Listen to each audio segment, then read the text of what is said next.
Flat থেকে অভিনেত্রীর মরদেহ উদ্ধার, রহস্যজনক মৃত্যু হয়েছে পাকিস্তানের জনপ্রিয় মডেল ও অভিনেত্রী হুমায়রা আসগর আলী।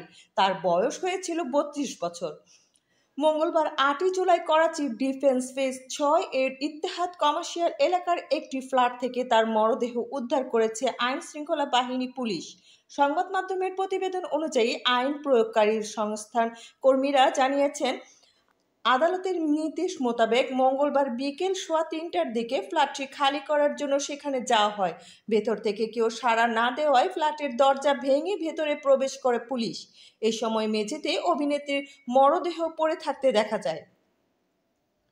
পুলিশ কর্মকর্তারা জানিয়েছেন, গত 7 বছর ধরে ফ্ল্যাটটিতে একাই থাকতেন অভিনেত্রী হুমায়রা আসগর। তার মরদেহ উদ্ধারের ঘটনায় ঘটনাস্থল থেকে ফরেনসিক প্রমাণ সংগ্রহ করা হয়েছে। মরদেহ ময়নাতদন্তের জন্য হাসপাতালে নেওয়া হয়েছে। কর্মকর্তারা আরও জানান, ফ্ল্যাটের মালিক বকেয়া ভাড়ার জন্য মামলা করেছিলেন অভিনেত্রীর বিরুদ্ধে। আদালত কর্তৃক নিযুক্ত একজন ব্যালিফ উচ্ছেদের আদেশ কার্যকর করতে ফ্ল্যাটে আসলে তখন তার মরদেহ উদ্ধার করা হয়। পুলিশ জানিয়েছেন, মরদেহ ময়নাতদন্তের পর তবেই মৃত্যুর কারণ সম্পর্কে জানা যাবে। কর্তৃপক্ষ জানিয়েছেন, সম্ভবত থেকে 20 দিন আগের পুরনো মরদেহ।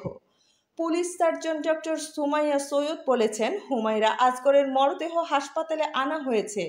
মরদেহটি পচন অবস্থায় এসেছে। এই ঘটনার অভিনেত্রীর এক প্রতিবেশী এবং ফ্ল্যাটের মালিক জানিয়েছেন, হুমায়রা আসগর ভাড়া দিতে কালক্ষেপণ করেছিলেন। পুলিশ মঙ্গলবার ফ্ল্যাটের দরজা ভেঙে ভেতরে তার মরদেহ দেখতে পায়।